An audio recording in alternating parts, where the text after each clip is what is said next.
Jadi selain harus mengetahui apa itu minyak bumi, teman-teman juga harus mengetahui bagaimana sejarah terbentuknya minyak bumi secara geologis. Nah, jadi sejarah terbentuknya adalah berdasarkan sejarah geologi minyak bumi. Berdasarkan sejarah geologi, minyak bumi terbentuk pada batuan sedimen. Sepanjang waktu, geologi batuan sedimen tersebut umumnya berpori dan merupakan batuan pasir atau karbonat, kadang-kadang vulkanik. Akibat adanya migrasi, maka minyak bumi akan terakumulasi dan terjebak dalam cekungan batuan sedimen. Dari mana sih berasal kata-kata minyak bumi? Nah, jadi kata-kata minyak bumi sendiri berasal dari kata petro atau rocks yang memiliki makna batu dan oleum atau oil yang memiliki makna minyak.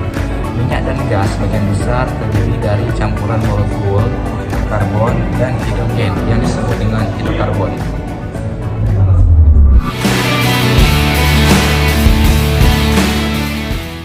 Assalamualaikum warahmatullahi wabarakatuh. Perkenalkan, nama saya Makbul Batullah. Saya akan melanjutkan pembahasan dari materi teman saya, yaitu industri tambang emas menggunakan berbagai teknik untuk mengekstrak emas dan biji, termasuk yang pertama, penambangan terbuka digunakan untuk deposit dekat permukaan, melibatkan pengupasan tanah dengan alat berat.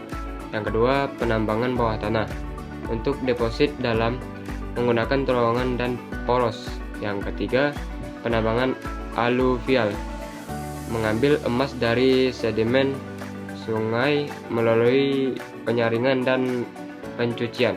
Yang keempat, gravitasi, memisahkan emas berdasarkan perbedaan berat jenis dengan perbedaan khusus. Yang kelima, flotasi, menggunakan larutan kimia untuk mengapungkan emas dari mineral lain. Yang keenam, proses sianitasi, biji direndam dalam sianida untuk melarutkan emas, kemudian diendapkan. Yang ketujuh, heap leaching, biji dengan kadar rendah ditumpuk dan disiram dengan sianida. Yang ke-8, bioleaching, menggunakan mikroorganisme untuk melarutkan emas ramah lingkungan. Yang ke-9, amalgamasi, menggunakan merkuri untuk mengikat emas, namun semakin dibatasi karena dampak negatif. Industri ini juga menghadapi tantangan lingkungan dan kesehatan, sehingga praktik berkelanjutan dan teknologi modern seperti otomatisasi dan pemantauan real time menjadi fokus untuk meningkatkan efisiensi dan meminimalkan dampak negatif. Sekian dari saya. Maaf dari kata-kata saya.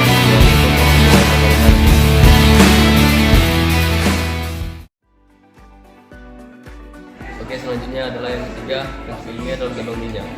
Prinsip ilmiah dalam tambang minyak merupakan beberapa konsep kunci, antara lain: 1. Biologi dan geofisika. Biologi dan geofisika itu adalah memahami struktur biologi untuk mengidentifikasi lokasi cadangan minyak.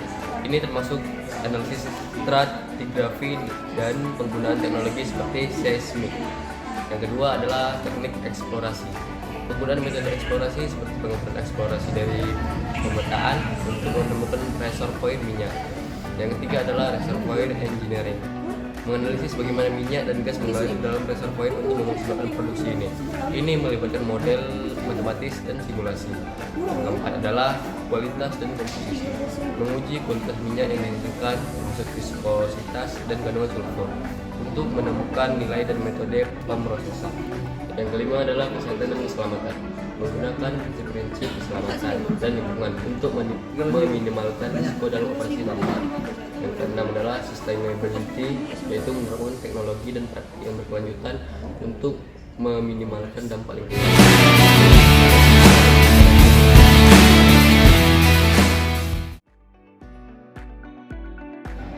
Yang keempat ada peralatan yang digunakan dalam pertambangan minyak. Yang pertama adalah eskavator.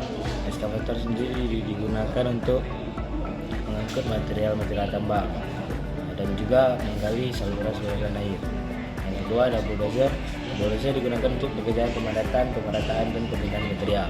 Yang ketiga ada dump truck. Dump truck digunakan untuk membawa material tambang dari lokasi pertambangan ke pengolahan dan penyimpanan.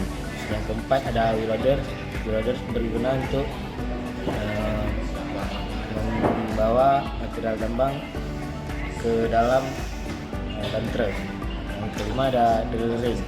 Drill rig digunakan untuk menggali lubang dalam tanah dan batu. Yang keenam ada drag line yang digunakan untuk menggali lubang yang dalam area yang sulit dijangkau. Yang ketujuh ada crusher.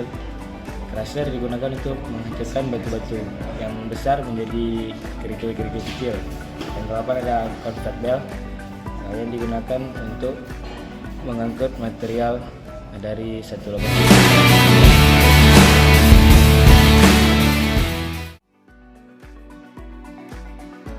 Selanjutnya adalah struktur organisasi dalam pertambangan minyak. Yang pertama adalah bagian direksi yang berisi CEO, CFO, COO, dan CTO.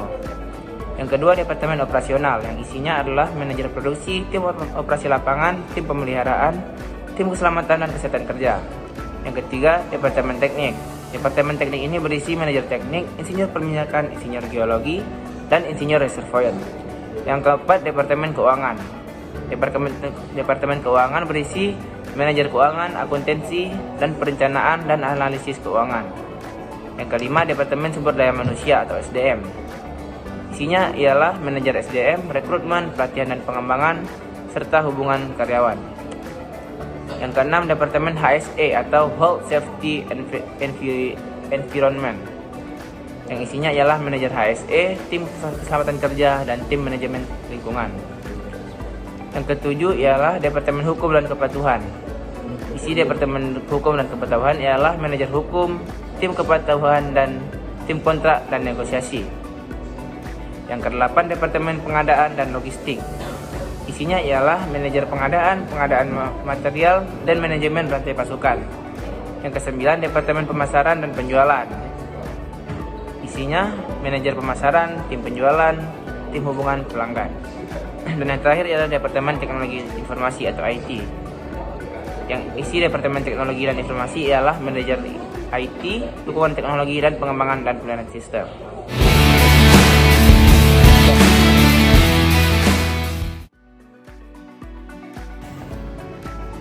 Baik, saya akan melanjutkan materi sebelumnya dari kawan saya. Saya akan mencakup berbagai aspek penting dalam industri pertambangan minyak dan emas, serta alat berat yang digunakan. Itu ada beberapa poin-poin utamanya yang akan saya ringkaskan. Nah, jadi yang pertama itu ada namanya itu minyak bumi. Minyak bumi merupakan sumber daya mineral tidak terbarukan yang terbentuk dari plankton dan fosil. Terdiri dari senyawa hidrokarbon kompleks yang terbentuk melalui proses geologi dalam cekungan sedimen. Nah, yang kedua, teknik tambang emas. Teknik tambang emas itu berbagai metode ekstraksi emas seperti penambangan terbuka, bawah tanah, aluvial, serta teknik pemisahan seperti gravitasi dan flotasi. Juga pentingnya pertimbangan lingkungan dan inovasi teknologi untuk keberlanjutan. Nah, yang ketiga itu ada prinsip ilmiah dalam tambang minyak, meliputi geologi, teknik eksplorasi, reservoir engineering, kualitas minyak, kesehatan, dan keselamatan, serta penerapan teknologi berkelanjutan. Nah, yang keempat itu ada namanya alat berat dalam pertambangan. Berbagai alat seperti ekskavator, bulldozer, dump truck, wheel loader, drilling rig, dragline, crusher, dan conveyor belt digunakan untuk penggalian, pemindahan, dan pengolahan material. Nah, yang terakhir itu ada namanya struktur organisasi pertambangan minyak yang terdiri dari direksi dan berbagai departemen, yaitu operasional, teknik, keuangan, SDM, HSE, hukum, pengadaan, pemasaran, dan IT yang mendukung fungsi manajerial dan operasional. Nah, jadi keseluruhan dari yang saya ringkaskan tadi yaitu menggambarkan kompleksitas dan interkoneksi antara proses teknologi dan organisasi dalam industri pertambangan minyak. Dan emas. Baik, sekian dari saya. Assalamualaikum warahmatullahi wabarakatuh. Oke teman-teman, terima kasih sudah menonton videonya.